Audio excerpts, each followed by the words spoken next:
Don't forget to like, comment, and subscribe. Hit the bell for new stories. It was an ordinary evening for Officer Marcus Hayden, or at least it should have been. The streets were calm, the sun beginning to dip below the horizon, casting a warm orange hue across the suburban neighborhood. Officer Hayden cruised down the quiet roads, the hum of his patrol car blending with the chirps of the crickets. He was used to this routine, comfortable even, watching for speeders and keeping an eye out for anything suspicious. But today was different. Today something felt off even before it happened. From a distance, Hayden spotted it. A sleek, black sports car, cutting through the calm like a sharp blade. Its low, aggressive stance and gleaming surface stood out against the usual modest vehicles in the neighborhood. The car sped by, its engine purring as it passed a few other cars at a speed far too fast for a residential area. Hayden's instincts kicked in. He immediately hit the lights, signaling for the car to pull over. The car complied without hesitation, pulling over to the side of the road. As Hayden parked behind the vehicle, his thoughts began to race. The car was too expensive, too extravagant for this neighborhood. It didn't belong here. And the driver? The driver was a black man. That fact stirred something in Hayden, something he couldn't quite explain but was familiar. It wasn't the first time he'd seen someone who didn't look like him driving a car that didn't seem to match their status, and every time he saw it, there was that same unease in his gut. He knew what to expect. In his mind, a luxury car in the hands of someone who didn't fit the typical image of success wasn't just a rare sight. It was an anomaly that deserved to be questioned.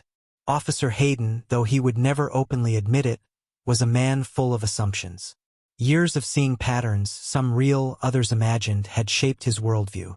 In his mind, a black man driving a high-end car must be hiding something.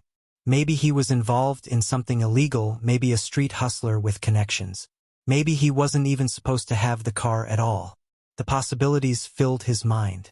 Hayden pulled his hand from the wheel and placed it over the gun holster on his side. His fingers drummed lightly against the leather, as if preparing himself for a confrontation. He had his reasons, after all.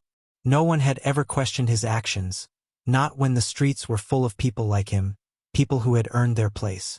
As he stepped out of the patrol car, his boots making a firm thud against the asphalt, Hayden's eyes locked onto the man in the driver's seat. The man didn't flinch. His expression was calm, almost serene, as he turned his head slightly to meet Hayden's gaze. There was something about his composure that immediately unsettled the officer. Most people, especially those pulled over by the police, were nervous, some even terrified. But this man, he didn't seem fazed.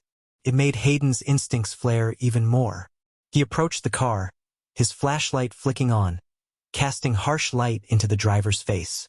The man remained still, his hands resting calmly on the steering wheel. Hayden didn't know it yet, but the scene was about to unfold in a way he had never anticipated. As he reached the driver's side window, the officer leaned down, his eyes narrowing. He wasn't about to let this one go.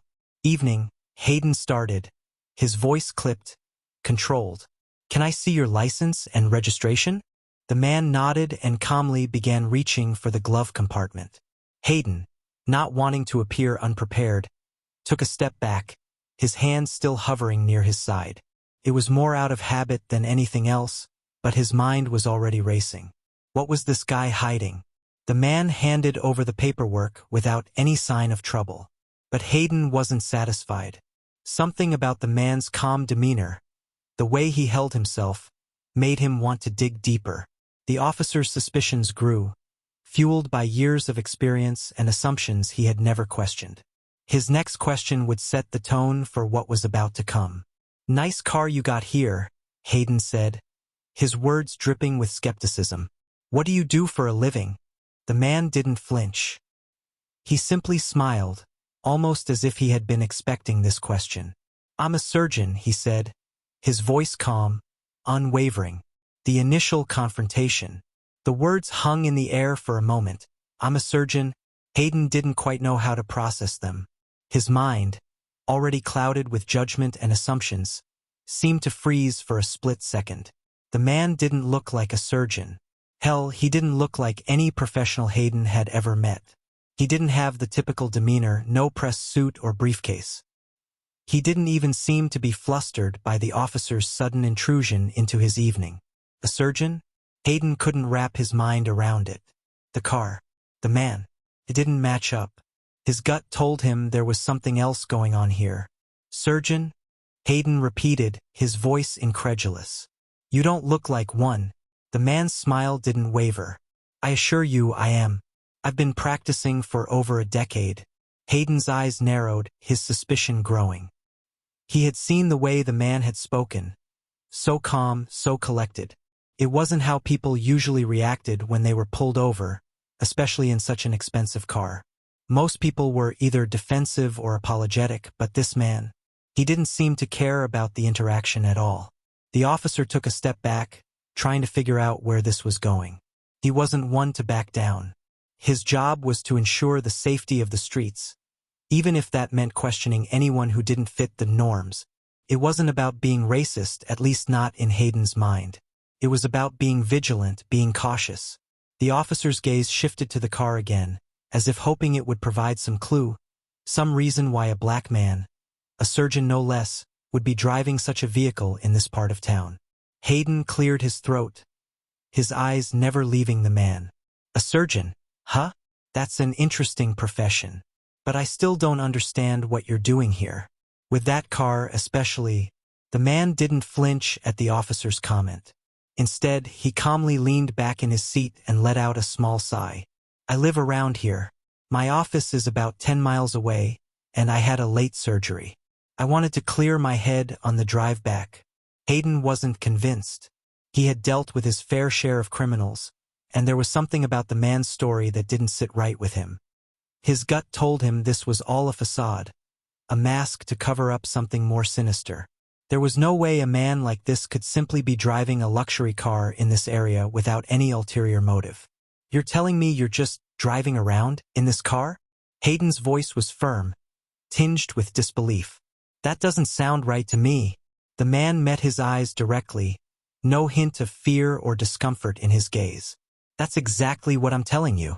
If you want, you can verify my credentials. My name is Dr. Jamal Reynolds, and I'm the head surgeon at St. Michael's Hospital.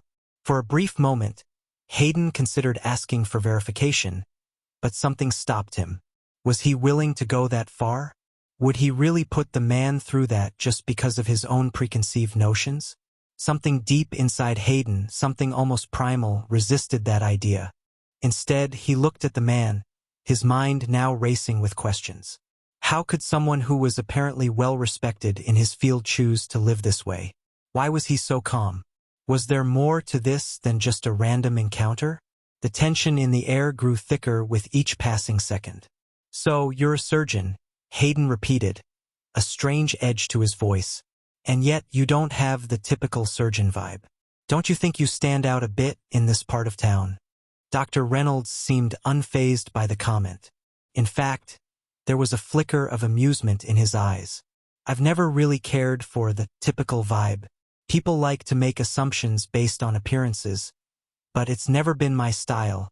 The officer was beginning to lose control of the situation.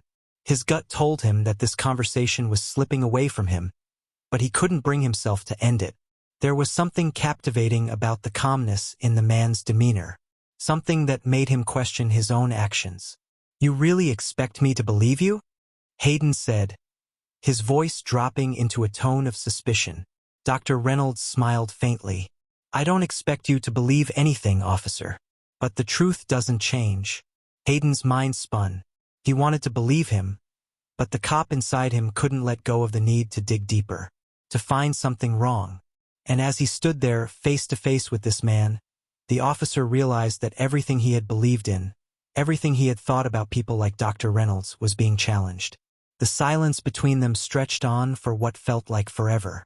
Hayden finally took a step back, his frustration simmering just beneath the surface. He hadn't expected this. He hadn't expected someone like Dr. Reynolds to be so composed, so dignified. All right, Hayden said, his tone softening just slightly. I'm going to let you go with a warning. But next time, slow down, all right? Dr. Reynolds gave a small nod. Of course, officer. Thank you for your time. Unraveling assumptions. As Officer Hayden turned to head back to his patrol car, a small voice in the back of his mind nagged at him. There was something about Dr. Reynolds that didn't sit right. The surgeon had been too calm, too composed, almost as if he had anticipated this confrontation.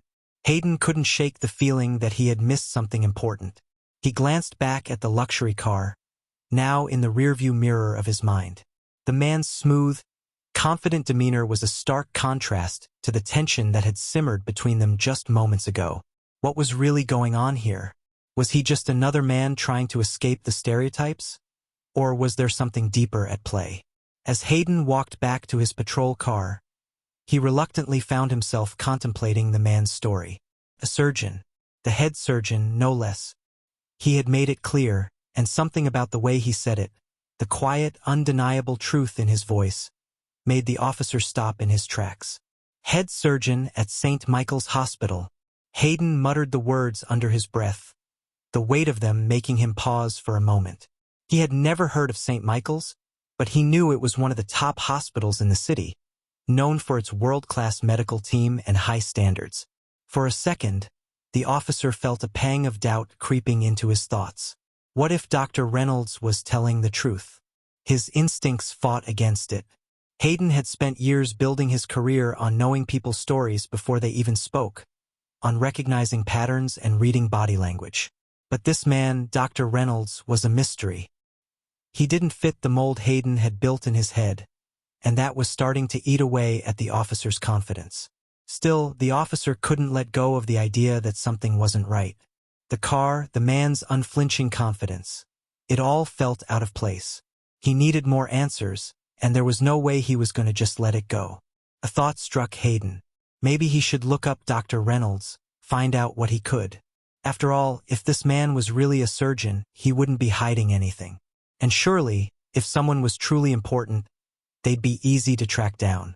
With a new sense of determination, the officer reached for his radio, preparing to run a check on the vehicle's registration and the man's identity. But just as he was about to call it in, his hand froze. The sudden thought hit him harder than expected. What if the assumptions he had made were wrong? What if this entire situation wasn't what it appeared to be? Was he really doing his job by questioning a man who hadn't given him any real reason to doubt him, other than the color of his skin and the car he was driving?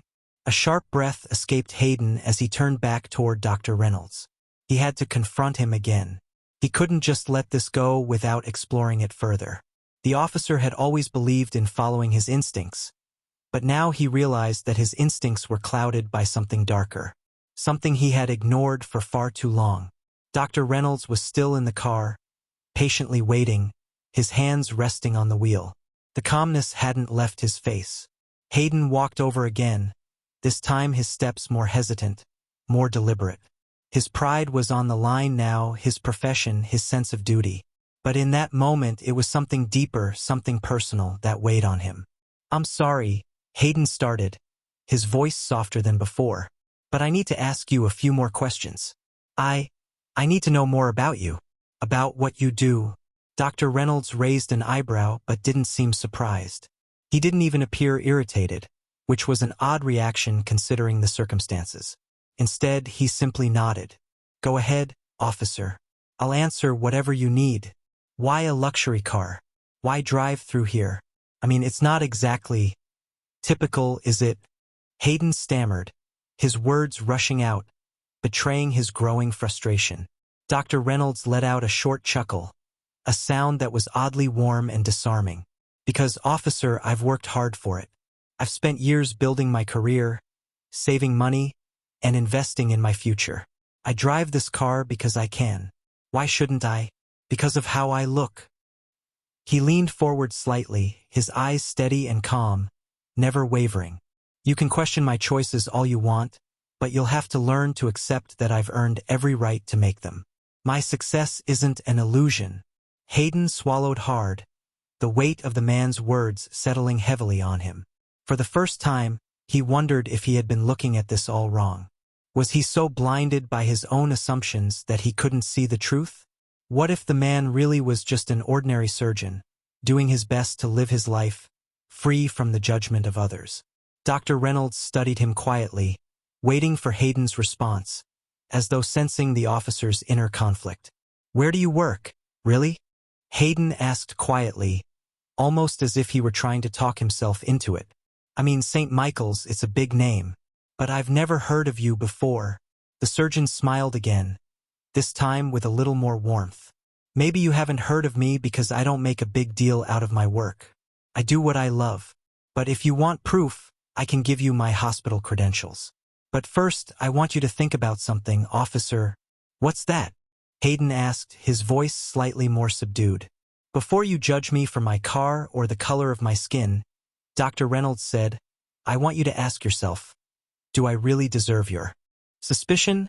Or are you just looking for a reason to prove your assumptions?" The question hit Hayden like a thunderclap.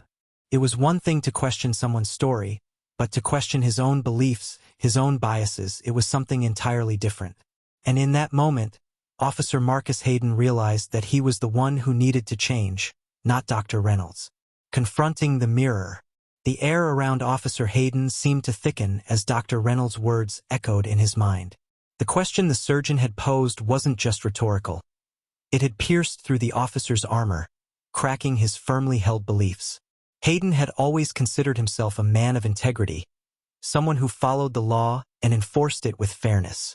But now, the truth felt like a bitter pill to swallow. He stood frozen for a long moment, facing Dr. Reynolds in the luxury car. The calmness of the surgeon's expression was almost unsettling. But it was also something more. It was a mirror that reflected Hayden's own image back to him, but with a clarity he hadn't expected. It was as if, for the first time, he was being forced to look at the man behind the badge. Not the cop who enforced the law, but the person who had allowed himself to be shaped by unspoken biases, prejudices he hadn't even realized he had.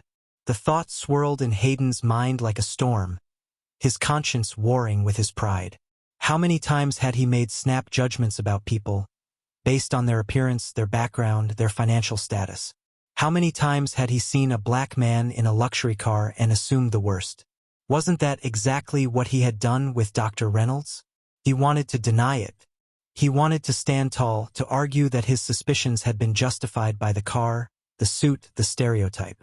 But the man sitting before him, calm, collected, and unequivocally confident in who he was, wasn't the person Hayden had imagined. Hayden took a deep breath and exhaled slowly, still unsure of what to say.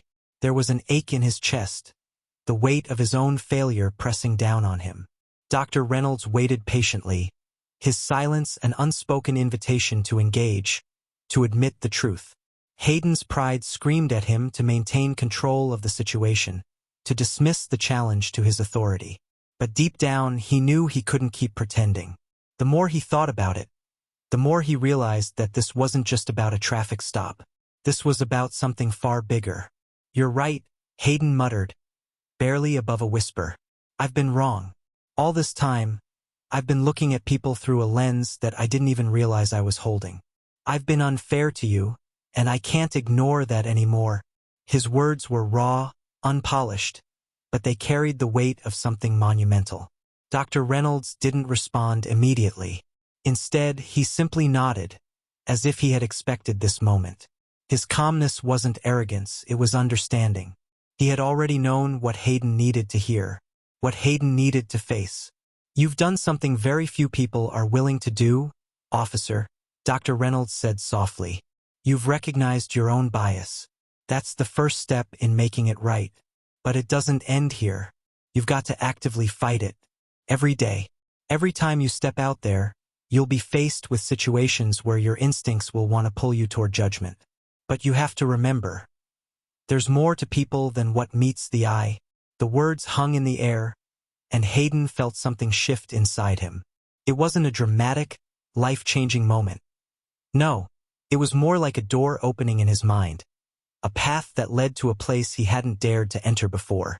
The officer had always been quick to judge, quick to act, but now, for the first time, he realized how much he had missed in his haste. Dr. Reynolds shifted in his seat, preparing to exit the car, but he paused. "You don't have to apologize for anything. We all have our moments. The important thing is how you move forward. And today, officer, you've made a choice to move forward in the right direction. Hayden nodded slowly, his throat tight as he fought back the surge of emotion that had built up within him. He was still a cop, but in that moment he felt like something more, a human being facing the reality of his own actions. "I'll do better," Hayden said, his voice steady despite the turmoil inside. "I'll do better.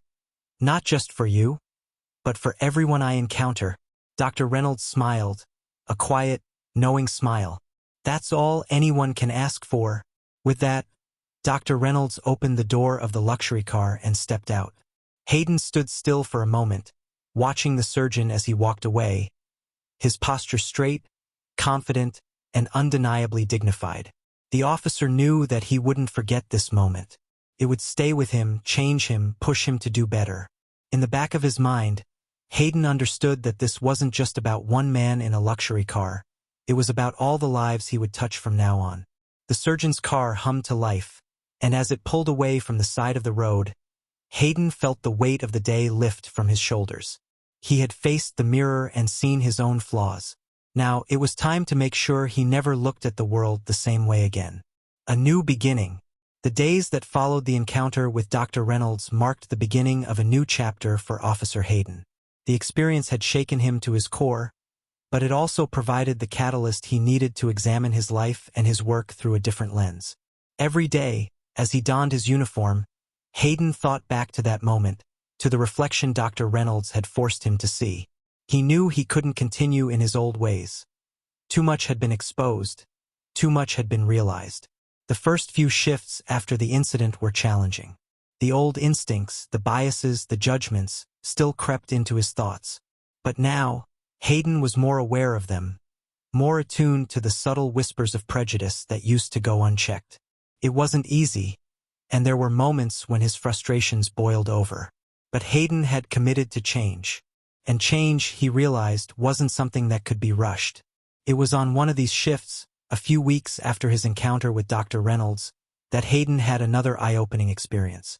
He was on patrol, driving down the same stretch of road where he had pulled over the surgeon, when he spotted a car speeding ahead, a beat-up sedan, its exhaust coughing out thick plumes of smoke.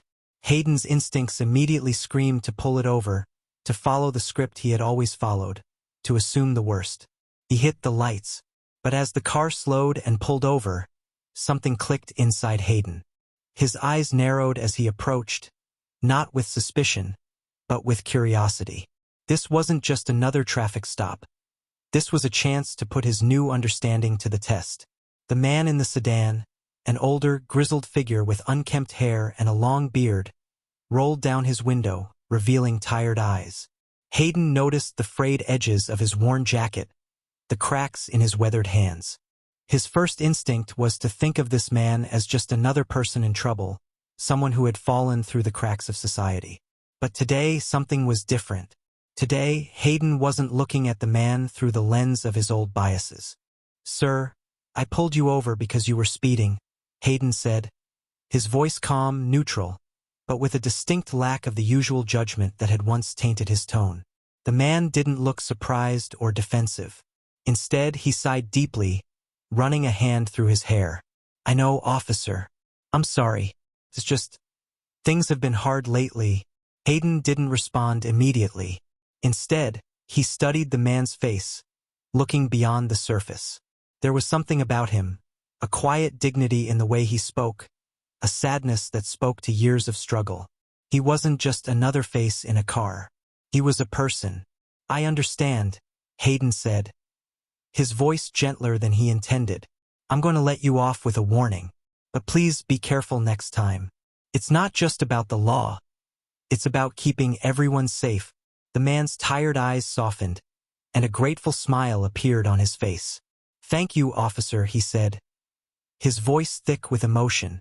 "I'll be more careful. I really appreciate it." As the man drove away, Hayden stood there for a moment, the weight of the interaction sinking in. For the first time in a long while, he felt like he had made a real difference, not just by enforcing the law, but by seeing the person in front of him. The man wasn't just a statistic or a stereotype. He was a human being with his own struggles, his own life. This was the change Hayden had been seeking. It wasn't perfect. He wasn't perfect. But he was trying, and that made all the difference. The next day, Hayden made a decision. He began to take steps to address the biases that had once defined his actions. He enrolled in community workshops, attended training sessions on implicit bias, and sought out conversations with people from different walks of life. He wasn't just looking to be a better cop, he was looking to be a better person. Dr. Reynolds' words still echoed in his mind, guiding him every step of the way. There's more to people than what meets the eye. And as the weeks turned into months, Hayden found that the more he practiced empathy, the more he understood. The more he sought out the humanity in others, the less room there was for judgment. His colleagues began to notice a shift in him, too. They saw the change in his interactions with the community, the way he listened, the way he sought to understand rather than to correct. One afternoon, months later, Hayden found himself at a community meeting, sitting alongside Dr. Reynolds. The surgeon had invited him to attend, to see the impact of his work firsthand. As the discussion unfolded, Hayden realized that this was the true meaning of policing. Not just enforcing laws, but building bridges, fostering understanding, and working together to make the community stronger. At the end of the meeting, Dr. Reynolds turned to him, his expression thoughtful. "You've come a long way, Officer Hayden," he said quietly. Hayden smiled, a genuine smile, free of the burden of guilt that had once weighed him down. "I've still got a long way to go, Dr. Reynolds. But I'm getting there." The journey wasn't over. But for the first time, Hayden felt hopeful about the future. He had learned that the true measure of a person wasn't found in their appearance or their status, but in their actions, their choices, and their willingness to change. And that was a lesson he would carry with him every day for the rest of his life. Thank you for joining me on today's journey. The story we just explored holds a powerful message of change, understanding, and growth. If you found this video impactful, make sure to hit that like button, subscribe for more thought-provoking stories, and ring the bell so you never miss an update from Galactic Valor Chronicles. Have any thoughts or feedback? Drop them in the comments below. I'd love to hear from you. Until next time, remember, growth begins when we challenge our perspectives. Stay tuned for more stories that'll open your mind and challenge your assumptions. See you in the next video.